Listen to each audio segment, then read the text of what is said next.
Caregiving can sometimes feel like an impossible struggle. Caregivers may be torn between taking care of loved ones and trying to maintain balance in life.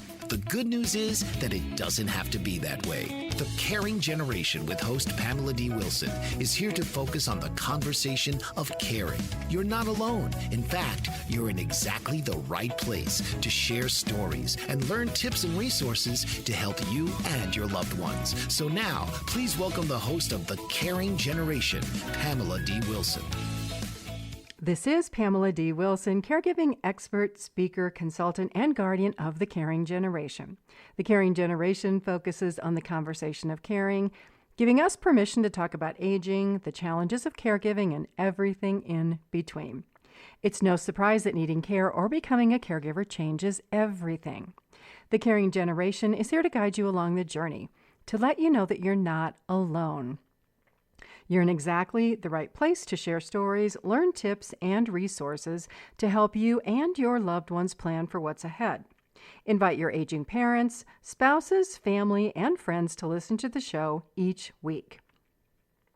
This week, our conversation offers insights into what to do when you can no longer care for elderly parents. Many adult children arrive at the point of caregiver burnout, exhaustion, giving up their lives to care for a parent or parents to the exclusion of everything else in their lives. Some adult children sacrifice their careers and income. What happens to these caregivers when they retire? Who will care for them with such selfless dedication? Anyone? Other family caregivers sacrifice their marriages, friendships, and their health. Yet, some cultures believe that this is how it should be, with children, primarily daughters, dedicating their entire lives to care for aging parents. How do you think this should work? Should adult children be expected to give up their lives, well-being, family and personal relationships, health, and more to care for elderly parents? If you're feeling stuck and thinking that the time has come when you can no longer care for elderly parents, I'll share 7 steps to get you on the way to your future and regain your life while making this announcement within your family and to your parents. To help us better understand this topic, the guest for this program is Dr. Ingrid Bacon, who joins us to talk about codependent relationships. Codependent relationships are common in caregiving relationships and relationships where addiction is an issue. Can we be addicted to caregiving? These relationships can be circular, with the caretaker who wants to be helpful, enabling the behaviors and actions of the care receiver not to take care of him or herself. The caregiver seeks to make life easier or less complicated for everyone but the caregiver. The downside is that the assistance provided makes life more difficult for the caretaker, who attempts to please mom or dad by doing more and more. The caregiver's actions eventually turn into thoughts of, I can't do this anymore. But the caregiver isn't sure how to reverse or turn around the situation. Dr. Ingrid Bacon is a mental health therapist, researcher, and educator with more than 20 years of experience working in mental health practice in the UK, South Africa, and South America. Ingrid is a senior lecturer in mental health at Kingston and St. George's University of London and a visiting lecturer at the University of Sao Paulo, Brazil. She's a member of the Royal College of Occupational Therapy, British Psychological Society, and the International Society of Schema Therapy. Are you reaching a point where you can no longer care for elderly parents, but you feel guilty or worried about expressing your concerns?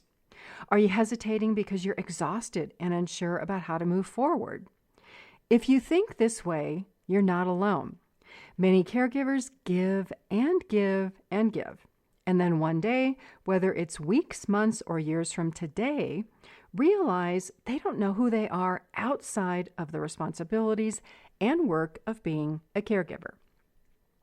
If you listen to the show called Caring for Dad and my interview with Dr. Monica Lopez Anuarbi, In that case, you might have learned that family relationships and culture significantly affect how families view caregiving responsibilities.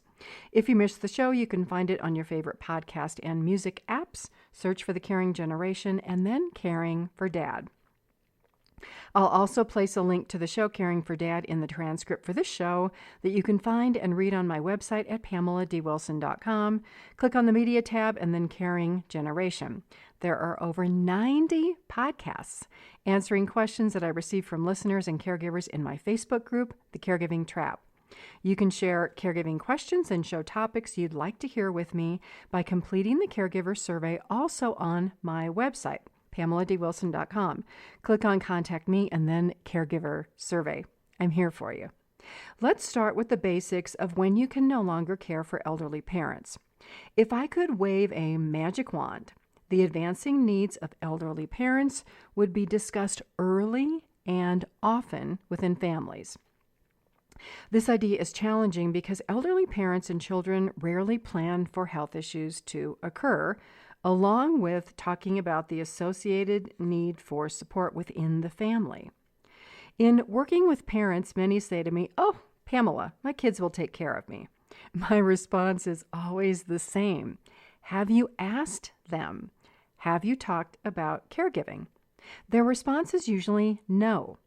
Assuming that children will care for their parents or that parents will never get sick or need care are faulty beliefs that lead to stress and family conflict. The way to avoid unnecessary stress about who will be the caregiver is to talk within the family when parents are beginning to slow down and need a little bit of help. Through the elder care consultations I offer by telephone or virtual appointments, I help families initiate caregiving conversations and discuss all the considerations so that you are prepared for when, not if, elderly parents need care. Regrettably, most families don't have early conversations, or sometimes any conversations. This results in caregivers going to the extreme of being burned out, exhausted, feeling unappreciated, frustrated, and angry. These feelings are valid when caregivers feel that they've lost their identity, who they are, and struggle to rebalance relationships with parents. If you're at the point where you can no longer care for elderly parents, let's talk about the path forward. The first step is to decide and commit to changing the situation mentally in your mind. Until you can arrive at making this decision and doing something about it, you'll probably continue to feel that life is out of your control. You may feel a bit wishy-washy, going back and forth between thinking, "It's not that bad, I can hang in there," to days when you'd like to run away, to disappear, and never return. Many caregivers feel this way. The decision to change involves several steps called the stages of change that begin with pre-contemplation, or starting to think about change, and then contemplation, which is seriously considering and making a commitment to change. Then, preparing for the change. Preparation might include researching information, talking with others in a similar situation, or consulting a caregiving expert. Next is putting the plan in place to take action. Once you've identified the plan, then there's the idea of maintaining regular habits, being persistent to keep up with the path forward. Sometimes this means taking a few steps backward or running into an unexpected roadblock, but quickly returning to consistent behaviors. The stages of change, if you're not familiar with them, were discussed in my interview with Dr. Valerie Worthington on the podcast called Caring for Aging Parents, a Checklist. If you're struggling with the idea and the process of making change anywhere in your life, this interview offers some great tips to move forward. As you work to think about and initiate change, it's vital to gain insight and admit to your participation in becoming an overcommitted caregiver. It's often not until later in caregiving relationships that caregivers look back and think about things they might have done differently. The more helpful you are, especially if parents can still do things for themselves, the more likely this taking over because it's easier or faster for you to do things makes elderly parents more dependent on you. This self-created situation of dependence results in caregivers' decisions and plans for when you can no longer care for elderly parents because there's some point where you realize you can't live like this anymore. More on when you can no longer care for elderly parents after this break. If this is the first time you are joining the show, welcome. Thanks for being here. I know your time is precious. The Caring Generation is not limited by time zone or location. Caregivers worldwide can listen any time of day. The show and the transcript that you can read to find links to research and other helpful information are on my website at PamelaDWilson.com. Click on the Media tab and then the Caring Generation. This is Pamela D. Wilson, caregiving expert, author, and speaker on the Caring Generation. Stay with me. I'll be right back.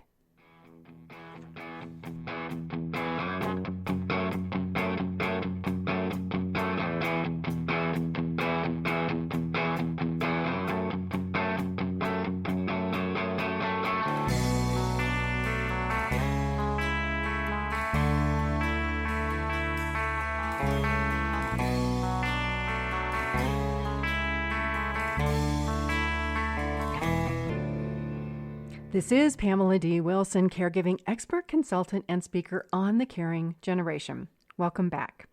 Helpful information for caregivers and aging adults are in my book, The Caregiving Trap, Solutions for Life's Unexpected Changes, available on my website, PamelaDWilson.com, where you can check out my caregiver course online, Taking Care of Elderly Parents, Stay at Home, and Beyond, with 30 hours of webinars and other information featuring practical steps for how to take care of elderly parents and make a plan for aging and health.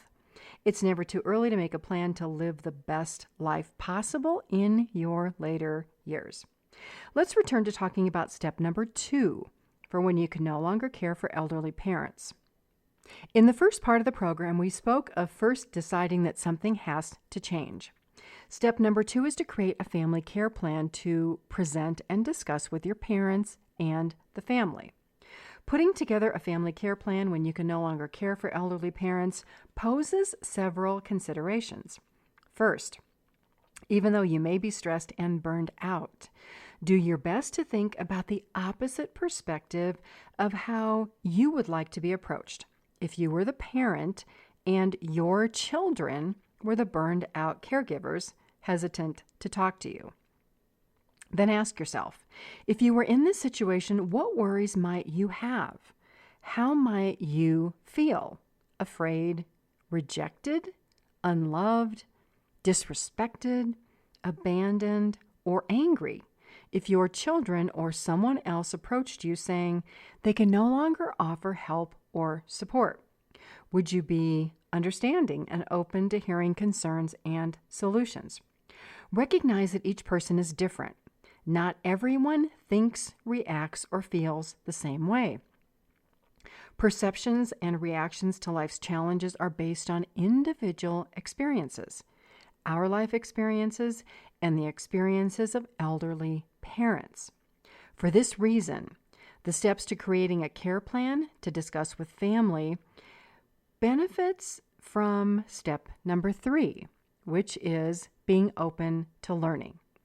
Being open to learning and admitting that you don't have all the answers can help you arrive at a better plan than if you allow anger or frustration to interrupt this exploratory process to learn all that you can about care options when you get to the point where you can no longer care for elderly parents.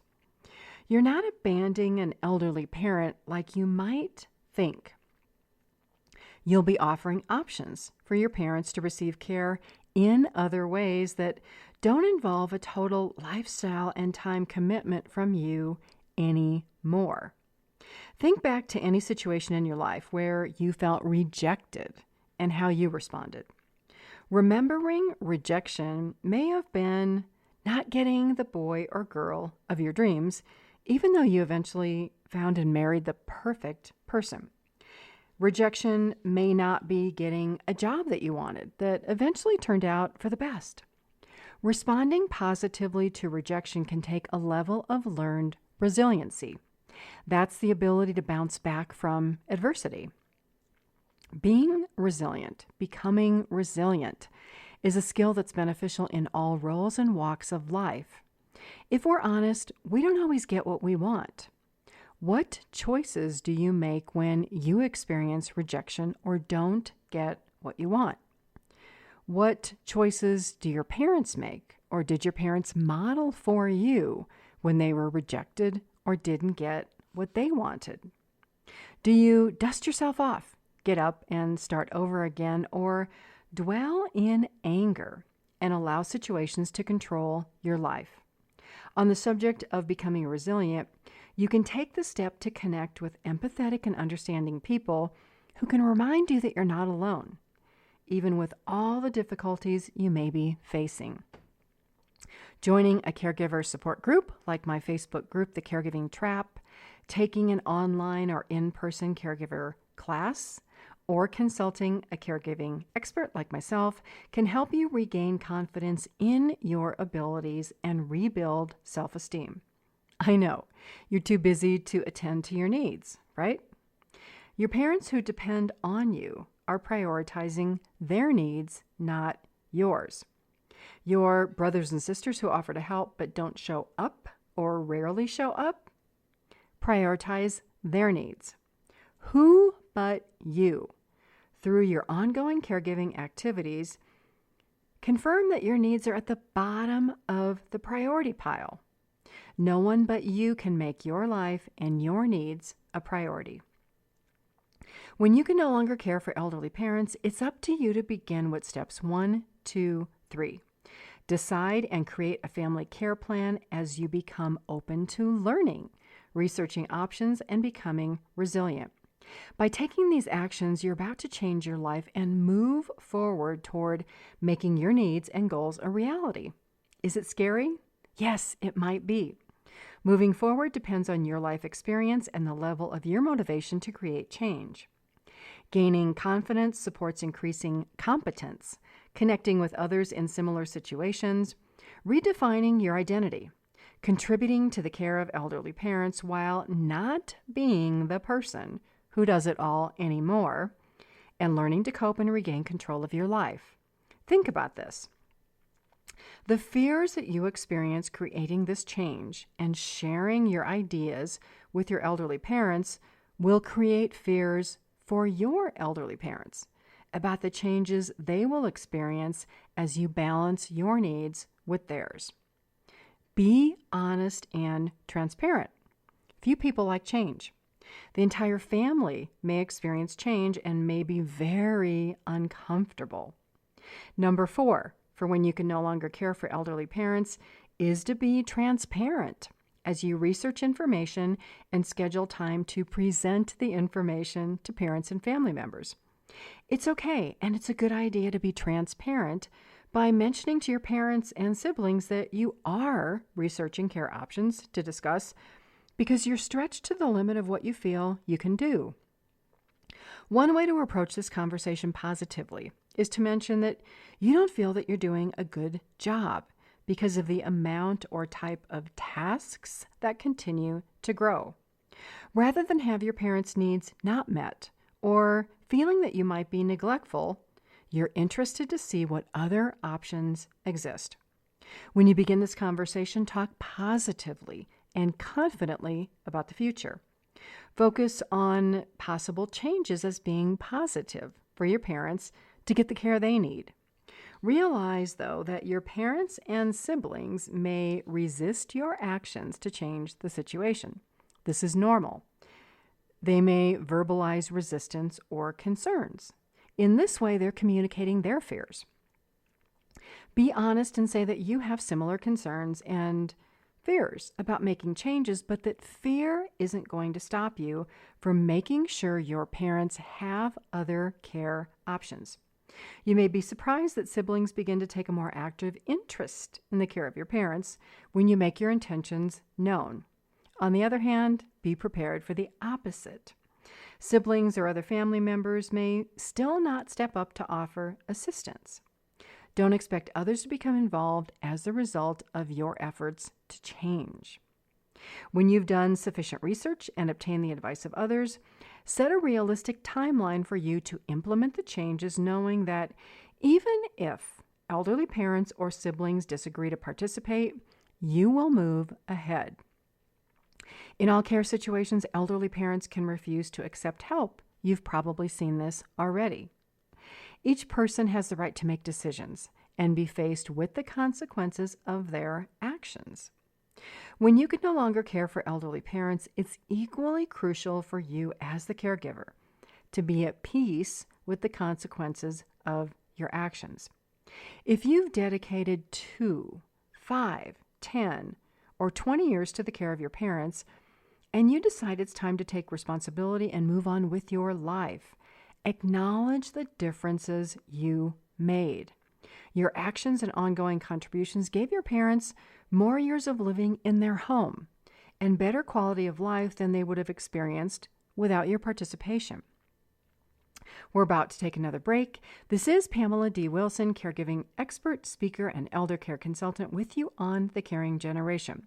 We'll continue the conversation of when you can no longer care for elderly parents after our upcoming interview with Dr. Ingrid Bacon, who discusses family caregiving relationships and the idea of codependency.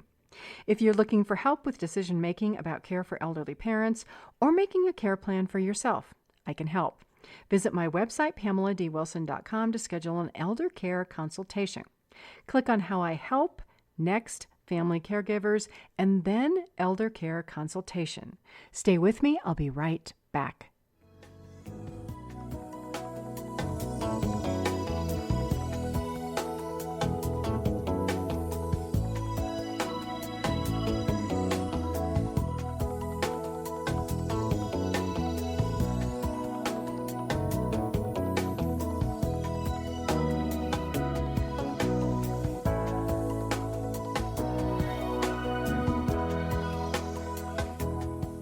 This is Pamela D. Wilson, caregiving speaker, expert, and advocate on the Caring Generation program for caregivers and aging adults. Whether you are 20 or 100 years old, you're in exactly the right place to learn tips to help you and your loved ones plan for what's ahead. If you're not sure how to talk to your children about caregiving issues, or if you're an adult child and you've tried to talk to your aging parents, let me start the conversation for you. Introduce your parents, siblings, friends, and family to my YouTube channel featuring hundreds of caregiver videos. Share this podcast and my website with elderly parents, spouses, and siblings to make caregiving something we talk about. It's time to talk about caregiving relationships that can be challenging when boundaries become blurred and caregivers learn their sense of self. I'd like you to meet Dr. Ingrid Bacon, a mental health therapist, researcher, and educator at Kingston and St. George's University of London. Dr. Bacon, thank you so much for joining me today. It's my pleasure, Pamela, to be here and to join you. You have extensive experience. Based on your research, what is your understanding of codependency? So codependency is a chameleon concept, and is a concept that has been used widely in mental health care practice, especially in the field of addictions. It's a useful concept to label emotional pain and relational difficulties experienced by people. And as I said, it has been explored in mental health practice, in self-help, books, literature, and by researchers across the world in different cultures. Despite of its use, it's been used a lot for many years, there is still much confusion and misunderstanding about codependency. The concept is not clearly defined or understood. So there is no agreed definition. There is no diagnostic criteria for codependency. Having said that, there are people who identify with codependency, who find it useful to describe some of their life experiences. So my research was a qualitative analysis of the lived experience of codependency portrayed by self-identified codependents. And the findings of the research revealed that self-identified codependents, they experience an undefined sense of self. So they look for external frameworks to obtain self-definition. So the research, the analysis of the interviews found that codependents behave like chameleons. So their lack of clear sense of self drive them to over-adapt or to adapt excessively to the needs of others, even in detriment of their own needs. So the participants experienced what I called an enduring pattern of extreme emotional, relational, and occupational imbalance. And they linked these problems to formative childhood experiences. What was good was that they used a number of avenues to recover and to seek help for these issues, for these factors. So they looked for therapists, they looked for recovery groups for codependency to obtain more self-definition, to obtain a framework for their lives.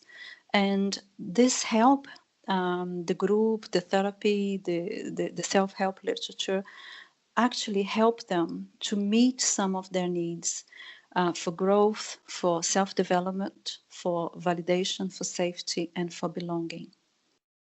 Can you explain how factors associated with the concept of codependency might look like within the framework of family caregiving? Yes, in the framework of caregiving, family caregiving, we find exactly this, this occupational, emotional, and relational imbalance.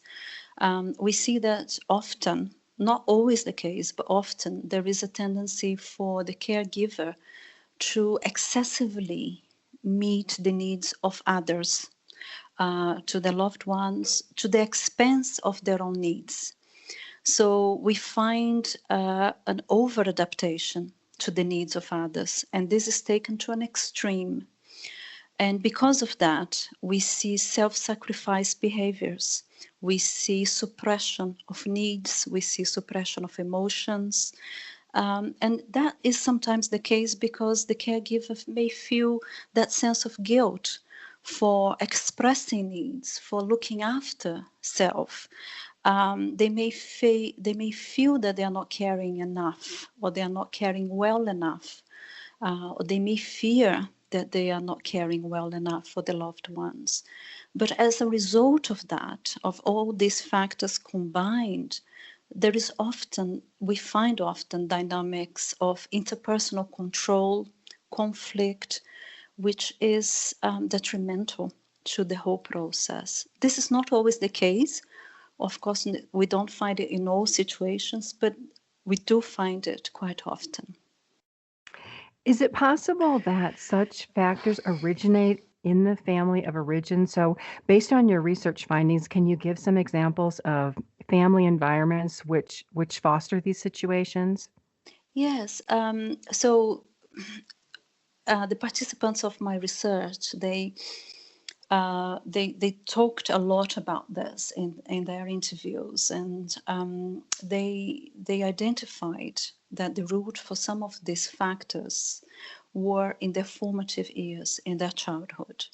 So they spoke about being raised in environments where some of their basic needs for safety, for stability, for nurturing, for acceptance, some of these basic needs were not adequately met. So we know that the family of origin should provide a holding environment, an environment of unconditional acceptance, of nurturing, of limits, of boundaries.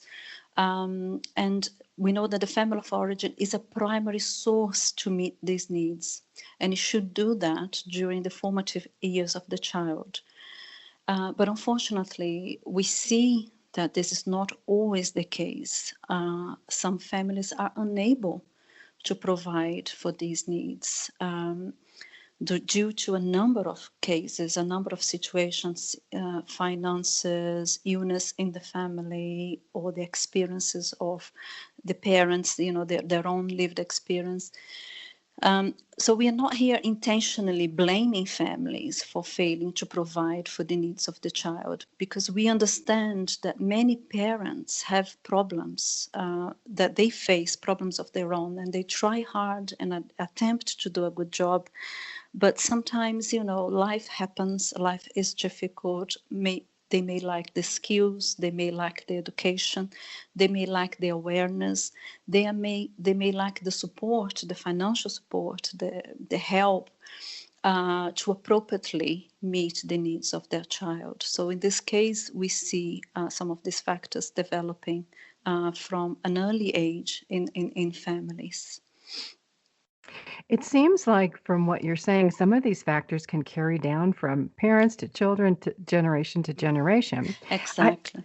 I talk to some caregivers who are trying to help their parents or someone else, and this person is not wanting to help themselves. And these caregivers get very frustrated because they want to fix this problem. What advice would you give to these caregivers who feel hopeless or helpless that they can't fix it? Yes, yeah. I mean, it's very common that we see this generational situation, and that's why programs like yours, talks like what we are doing at the moment is so helpful and useful, because we only need one person to break that pattern. You just need one parent to break that pattern, to do it differently, so that the following generations will not keep repeating it.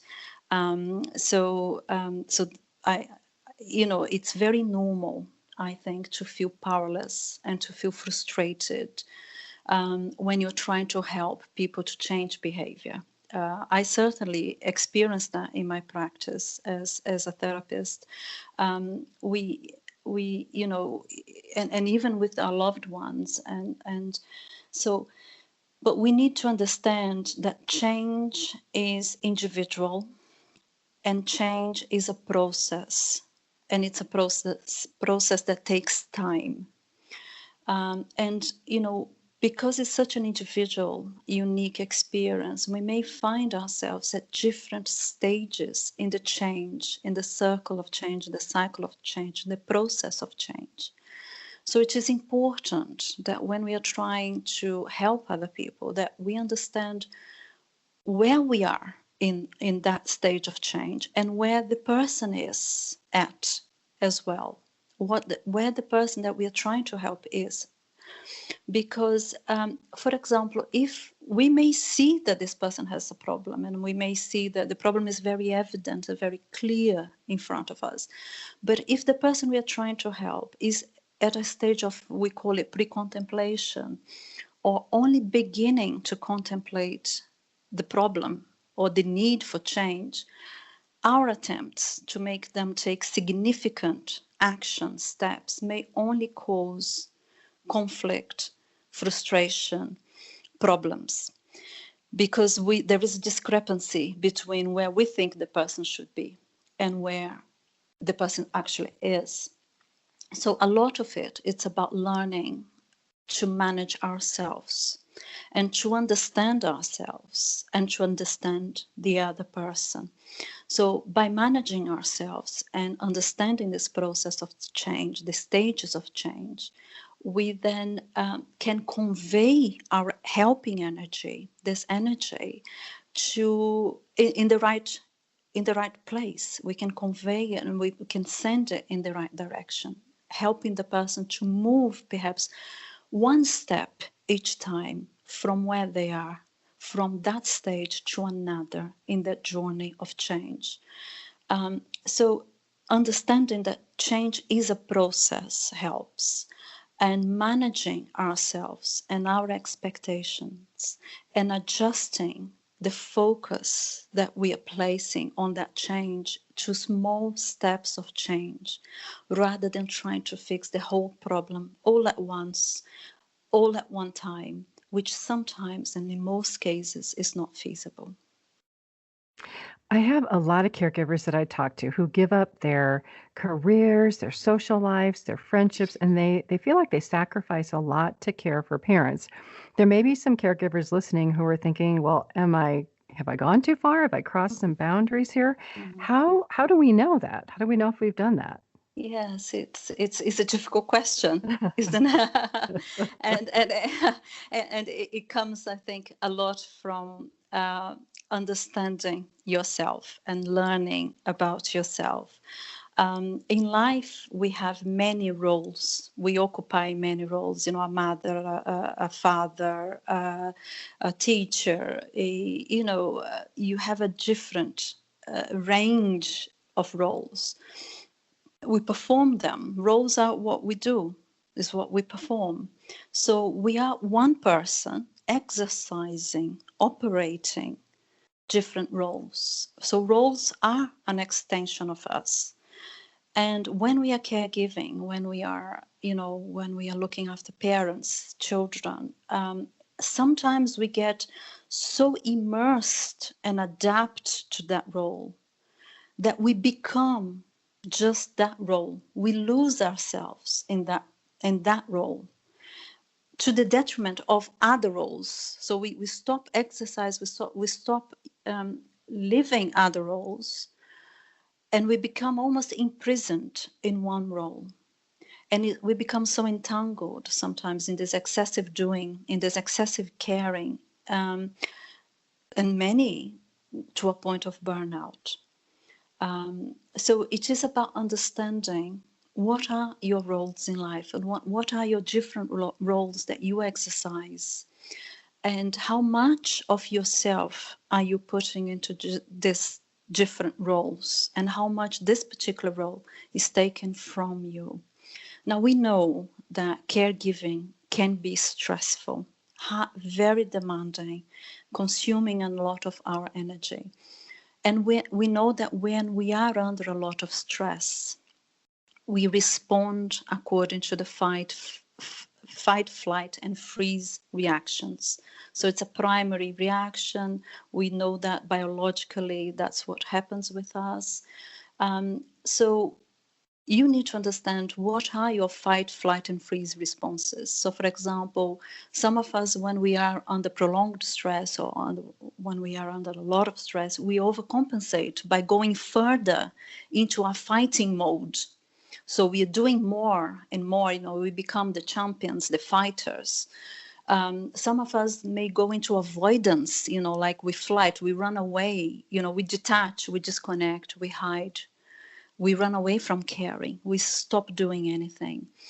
And some of us just freeze and become completely paralyzed, numb, like robots in that situation. So it is about understanding yourself. It is about understanding your limits, your boundaries. It is about understanding the different roles you have in life. And also understanding your stress responses and your stress reactions, so that you can identify the signs for when you're crossing boundaries and doing or not doing what should be at the optimal or normal level of caring. Let's say that I'm a caregiver and I'm listening to you and I realize that I have gone way too far.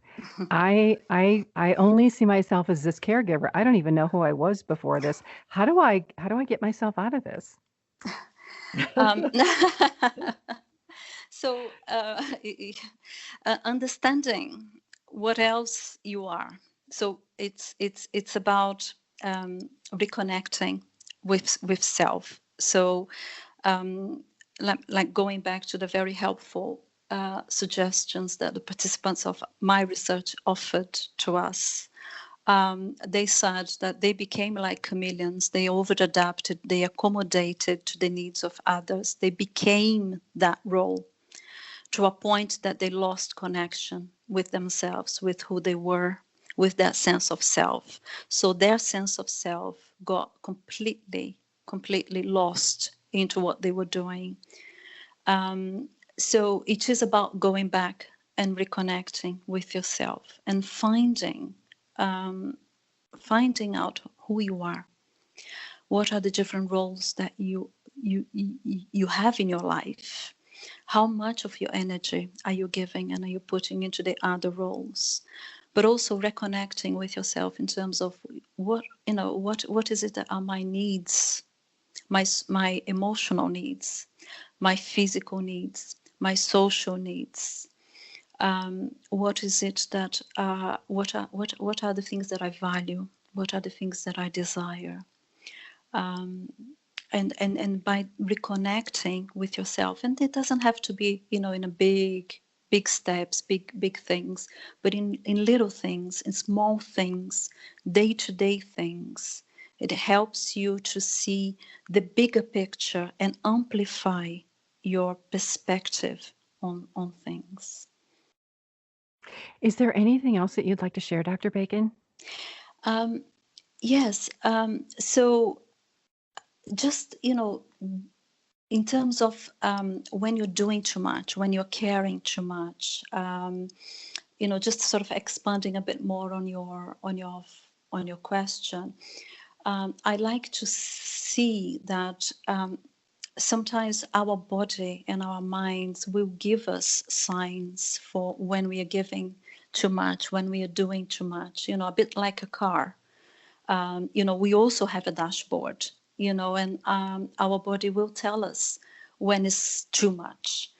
So we will experience symptoms of stress, problems with sleep, problems with our digestive system, low energy, tiredness, headaches. Those are physical signs. There are psychological signs such as feeling irritable, having, low mood, experiencing panic attacks. It is important that if you are noticing some of the symptoms, if you're experiencing some of these symptoms, that you seek medical and psychological support. Because the more you look after yourself, the better you will be able to look after your loved one.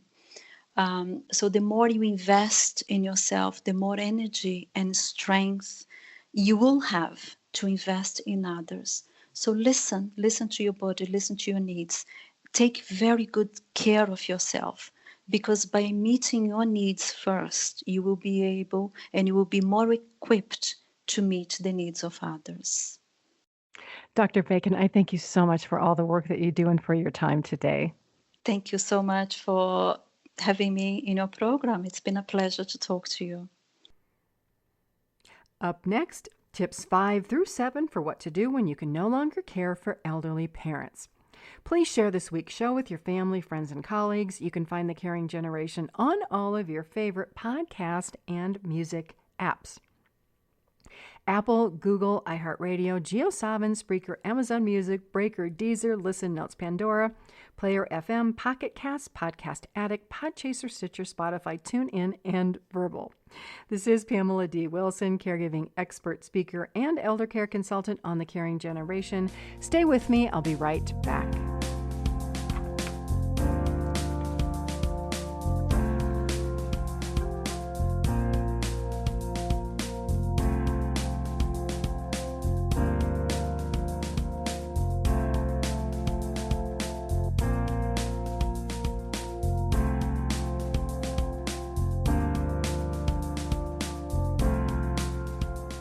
This is Pamela D Wilson, caregiving expert, speaker, and elder care consultant on The Caring Generation.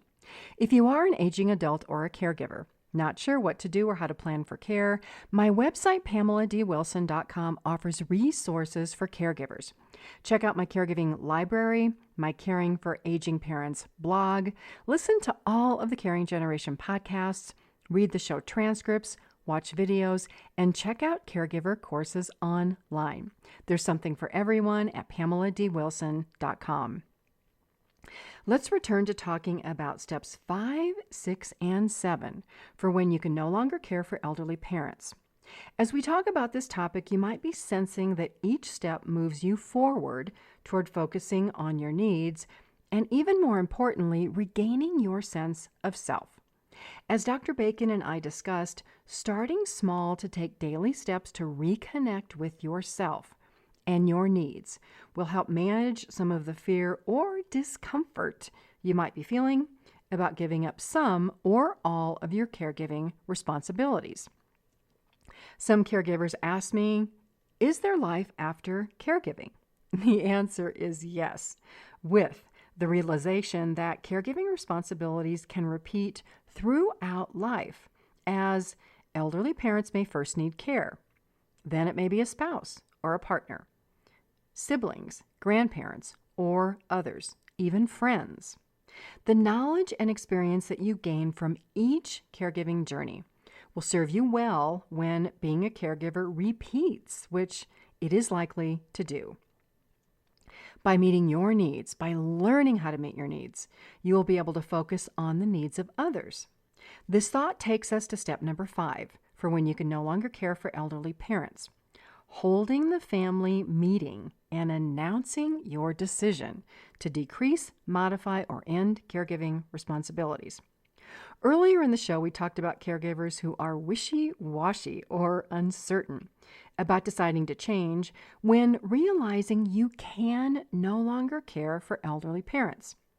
Now that you've chosen a path forward, you want to be crystal clear about your intentions so that you offer confidence and conviction about the plan you're about to present to the family.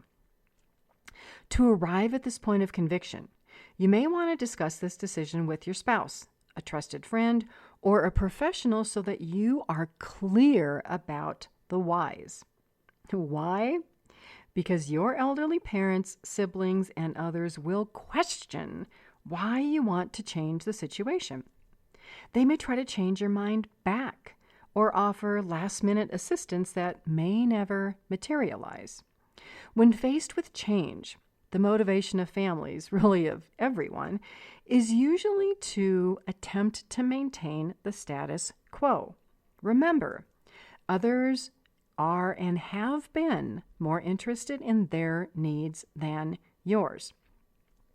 If you waver in your desire to have your needs met and change your mind, you'll have an even greater struggle on your hands if or when you attempt to implement another change. My recommendation for step 5, announcing your decision, is to role play the situation so that you can anticipate and have confident responses to all objections, questions, and fears. If your profession is a salesperson or a negotiator, you have this down. You will have a more straightforward process for role-playing this situation in your mind. Otherwise, if you're not a salesperson and you're not strong at negotiating, practice, and practice again. Think of every possible reason that your siblings or elderly parents might object. If you arrive at several that you can't answer, postpone the meeting and return to investigating mode so that you have answers. If during the family meeting other questions arise for which you don't have facts or the answers, say that you'll investigate the matter and respond within a specific time frame. Number 6 for when you can no longer care for elderly parents is to support two-way conversations with siblings, parents, and others who want to discuss the plan. Patience and listening can go a long way to supporting progress and agreement by others. To get in the right mindset, think of a time where something in your life unexpected occurred and you had to make a decision. For example, maybe you felt time pressured or you didn't have enough information to make a good decision. You may have felt threatened or intimidated by other people or had a whole list of other feelings. The goal as the initiator, as the change agent of this decision, is to help others feel that their opinions and questions matter because they do. Your goal is to establish trust and confidence that you care about the outcome for everyone involved, which you do, but that you're firm in your decision to change the situation. At any point in the change process, it's common to experience self-doubt and fear, especially when others begin questioning your whys, your judgment, character, or reasoning. Others may react or attack you with verbal outbursts, yelling, or frustration. Remaining calm and listening without feeling a need to justify your whys can help balance out emotional outbursts that probably may happen. As you role play potential objections and responses, think about what you value in life. Do you value peace? Do you value the ability to be independent and live your life? Value and be proud of the contributions that you made in the past to the care of your parents that others in the family may not have made. While it's important not to keep score, it's important to avoid making comparisons or judgments. Realize that family members who fear change or feel guilty about their lack of participation may react defensively and may resort to these behaviors. Everyone is entitled to their feelings, and this means you, especially now. Family members who've not participated in caring for your aging parents lack a complete understanding of what it's like to be a caregiver. When you can be compassionate and consider the lack of experience and insight by others into your life experience, you can put yourself in a place of calm response and discussion. Acknowledge their fears and return to your whys and the necessity of change. Ask siblings who may object to the change how or if they want to participate to do more for your parents, how they want to participate in implementing the changes. Most of all, place communication with your elderly parents who will be most affected by the change at the top of the list, with their objections as primary and the objections of others as secondary. The relationship that you have with your parents and your ability to communicate the plan is the most important determinant of what happens next. If your siblings attempt to divide you and your parent, mom or dad can choose how to react if they have their mental capacity, meaning if they don't have Alzheimer's or dementia. In these situations, if you are the primary caregiver for elderly parents, you might likely be the legal decision maker for a parent with memory loss. In that situation, a family discussion of a care plan may be a courtesy to siblings when difficult decisions have to be made about changing the care situation, placing an elderly parent into a care community. If you run into contentious situations, talking to an elder care consultant with experience in the area of family conflict like myself, or hiring an elder law attorney may be necessary. When you can no longer care for elderly parents, identifying relationships that are draining you instead of building you up can be challenging. Most caregivers who find themselves in situations of no longer being able to care for elderly parents have persisted through challenging or extreme situations for years. By desiring to focus on your needs, you might feel that you're being a quitter, and you may fall back into a pattern of fear and self-doubt. Instead of making life decisions based on who others want or expect you to be, commit to regaining your sense of self, to identify what you value and what you want and need from life. While many of us worry about what others think about us, in the end, what matters is what we think about ourselves. Being happy and comfortable in your skin is okay. You don't have to be like everyone else or do what everyone else does. This one makes me laugh. How many of you remember asking your parents to do or have something when you were younger and your parents responded with, "Just because Jane has or does that doesn't mean you have to"? How many of you remember the peer pressure you faced in high school or college to do certain things or act a certain way? Those days are in the past. Put them behind you. Know and learn yourself. Don't allow peer pressure or pressure within your family to guide your life when you realize you can no longer care for elderly parents. For all caregivers, focusing on the positives in life, including being grateful for what you have, is beneficial. Focus on what you have and what you have accomplished. Make new friendships with people who understand and appreciate you. Put your energy into building relationships that build you up so that you can continue to gain confidence and competence in your daily life and the decisions you make. As a caregiver, moving ahead, let go of the need to control everything that happens in your parents' lives. I know that one can be difficult, just as your parents had to do when you were growing up and looking at moving out of the house. Have faith and confidence in the future and hope that everyone will make the right decisions for themselves. Trust and let go so that you can be open to all of the wonderful and amazing possibilities that life offers. In doing research for this show, I recently came across a quote by Walt Disney. He's the creator of Disneyland, in case you don't know, who said, "It's kind of fun to do the impossible." Another quote from Peter Pan by author J.M. Barrie, and this quote is attributed to Tinkerbell. "All it takes is faith, trust, and a little bit of pixie dust. In the coming weeks and months and years, I hope that you attempt to do the impossible and succeed by finding a little bit of pixie dust in your life. Find someone to support and inspire you to do more than you ever thought you could do, even if that first something is to decide what to do when you can no longer care for elderly parents." Thank you for joining me on this episode of The Caring Generation, the only program of its kind connecting caregivers and aging adults worldwide to talk about caregiving, health, and everything in between. Invite your family and friends to listen each week. If you'd like to learn more about the experiences and interests of other caregivers, follow me on social media. My posts respond to caregivers who complete the caregiver survey on my website, in addition to those who respond on social media.